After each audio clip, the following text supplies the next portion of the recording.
I dyed my hair blue so my boss would stop blaming me for the hair found in customers' food. I worked at a family restaurant called Mel's Kitchen, where the owner, Tom, was absolutely convinced that every hair found in the food was mine. It didn't matter that we had about 8 other employees with the same brown hair as mine.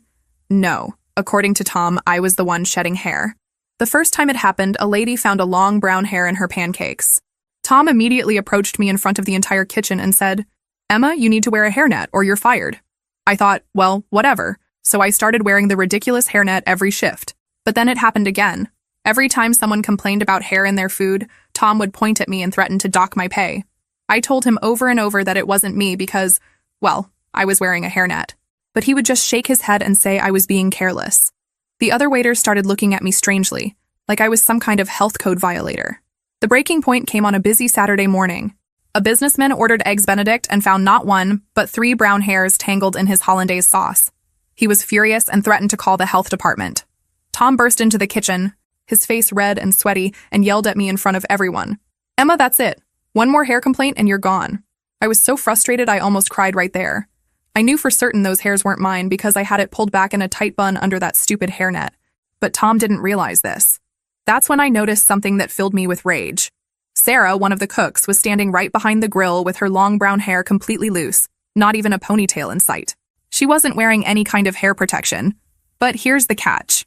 Tom didn't say a word to her because she was his niece. That night I went to CVS and bought the brightest blue dye I could find.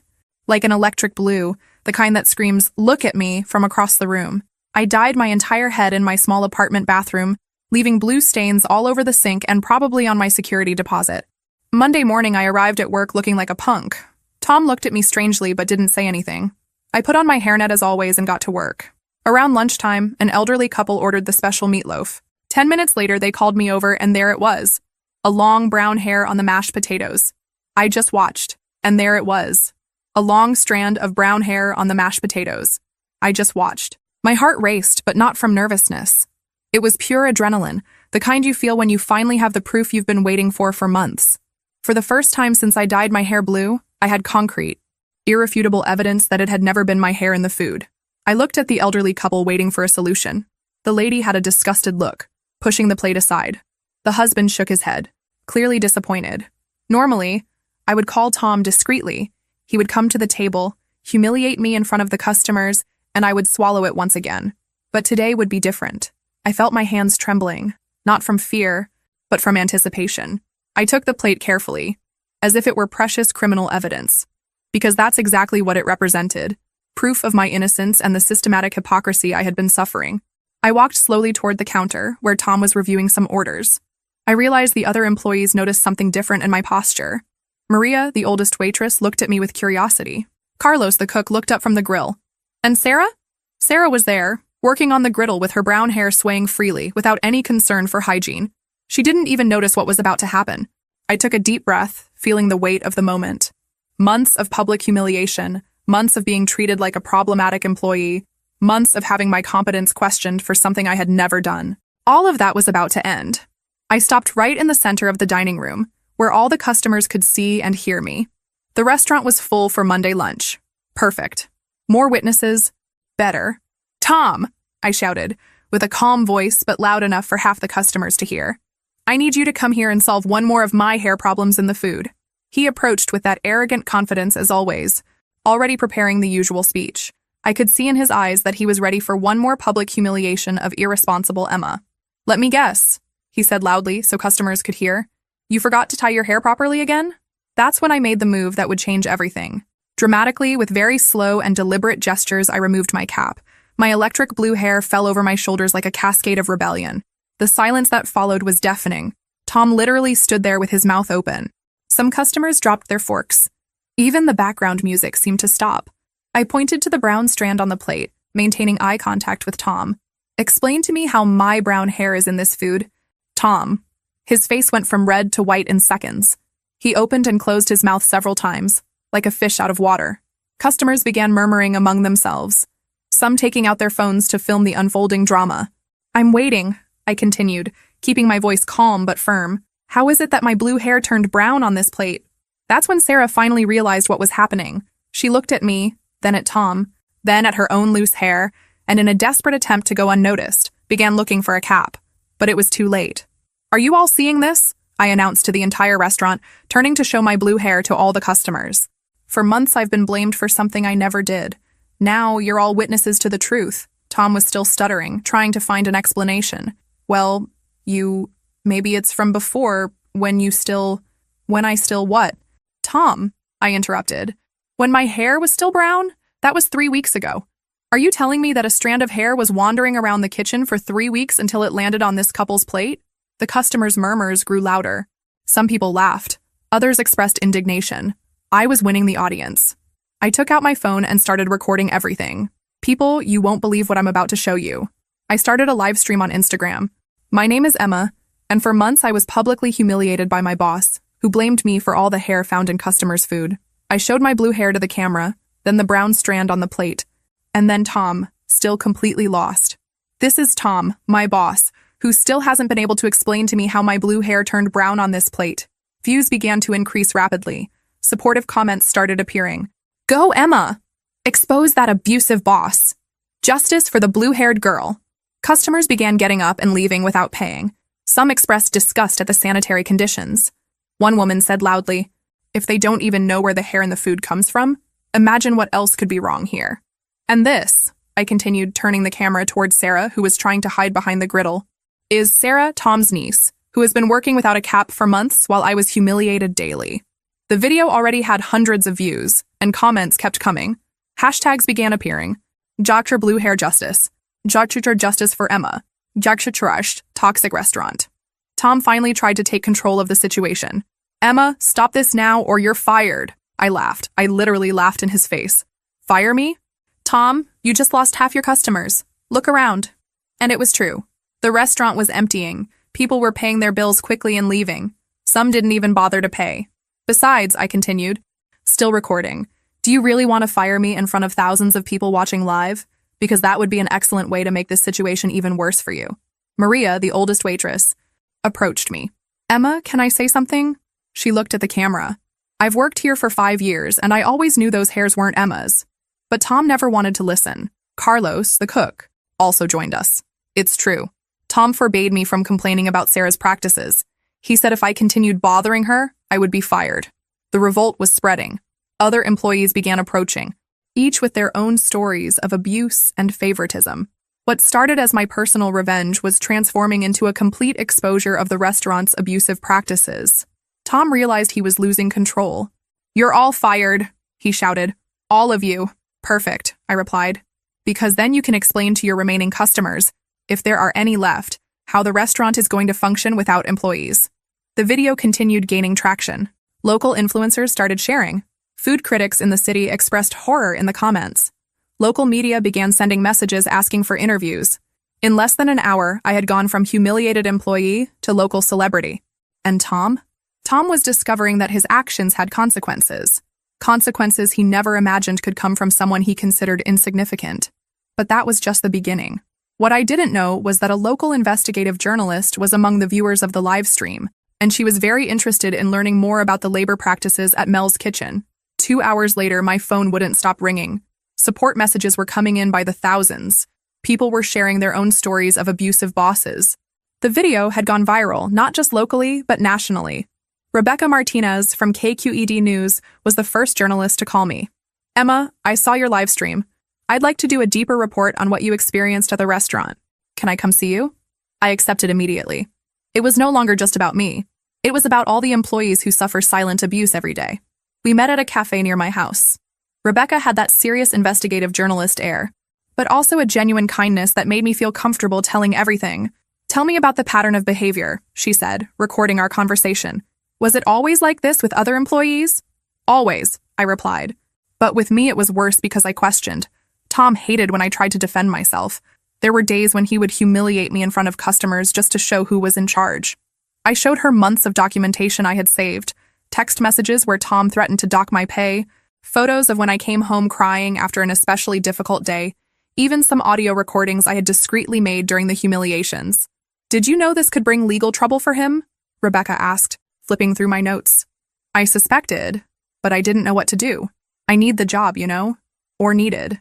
Now I don't even know if I still have work. Rebecca laughed. From what I saw in the video, I think that's the least of your worries now. She told me she had already interviewed 3 former restaurant employees who confirmed the pattern of abuse. They all had similar stories: favoritism for Sarah, public humiliation for anyone who questioned, and constant threats of firing. There's more, she said. I received an anonymous tip that the restaurant has serious problems with health surveillance. Apparently, it's not just the hair issue. My stomach turned. What kind of problems? Improper food temperatures, falsified cleaning records, safety equipment in terrible condition.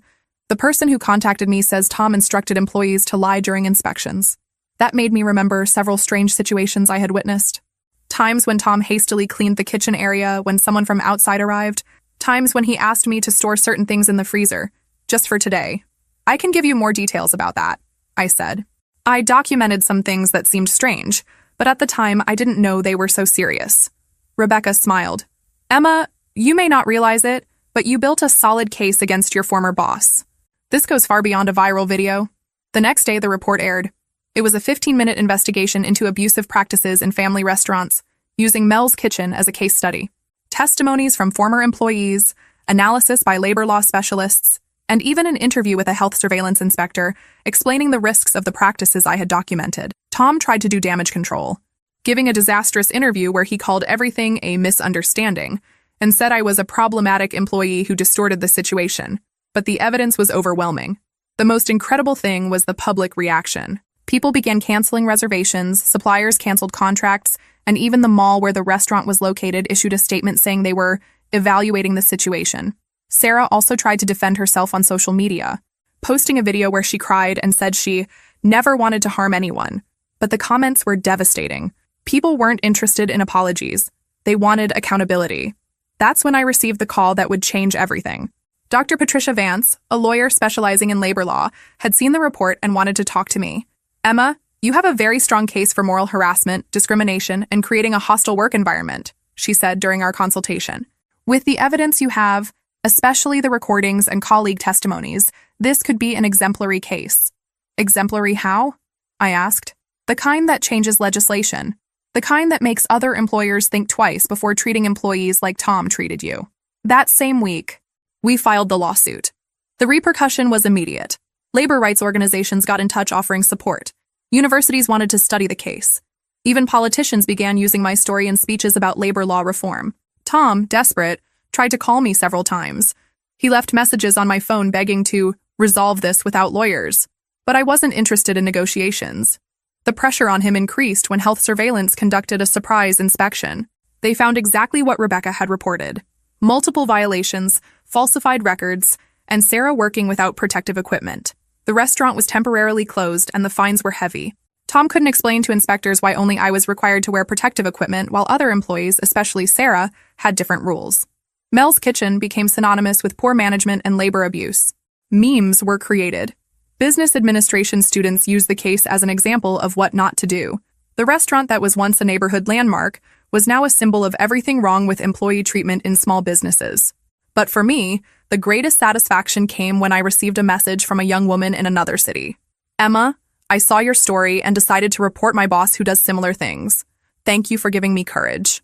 That's what it was all about from the beginning. It wasn't about revenge. It was about dignity.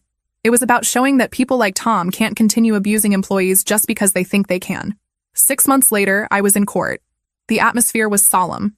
Different from the chaos of that day at the restaurant, Tom was sitting at the defense table, visibly dejected. He was no longer the arrogant man who publicly humiliated me. Dr. Patricia presented our case meticulously. The viral recordings, colleague testimonies, media coverage, everything formed a clear picture of systematic abuse. Your Honor, she said, this is not just a case of workplace conflict. It's about how a toxic work environment can devastate a person's life, and how small businesses can abuse vulnerable employees. Tom's defense tried to argue that they were misunderstandings and that my reaction was disproportionate. But when my lawyer presented the evidence, months of documentation, testimonies from multiple employees, and even the health surveillance report, it became clear there was no way to deny the pattern of abuse. The judge was direct. Mr. Tom, your actions constitute systematic moral harassment. The intentional creation of a hostile work environment for a specific employee is unacceptable in any business context. I won the case. The compensation was substantial, enough to compensate not only material damages, but especially moral damages.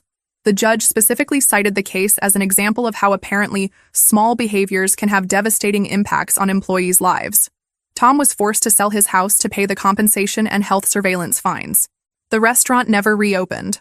Sarah got a job elsewhere, but her reputation was also tarnished by association with the case. But the legal victory was only part of the story. What really mattered was what I did with it. I used part of the compensation to realize a dream I didn't even know I had: opening my own business. Blue Hair Snacks started as a simple food truck, but became an instant success. It wasn't just because I had become famous, though that helped. It was because I really cared about every detail. Every employee was treated with respect. Every customer received not just good food, but also an environment where they felt welcome. I hired Maria, Carlos, and other former Mel's Kitchen employees. We created a work environment where no one was afraid to give opinions, where everyone wore the same protective equipment, where favoritism didn't exist.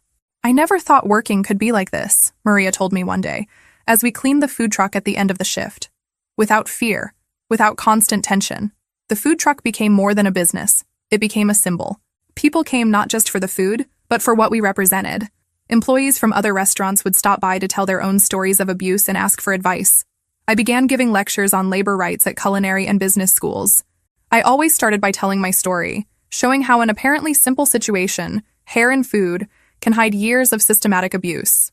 Dignity at work is not a luxury, I would tell audiences. It's a basic right.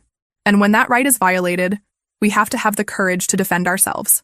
Universities began using my case as a study, not just about labor rights, but about how social media can be used to expose injustices and create real change. 1 year after the legal victory, I received an email that made me cry.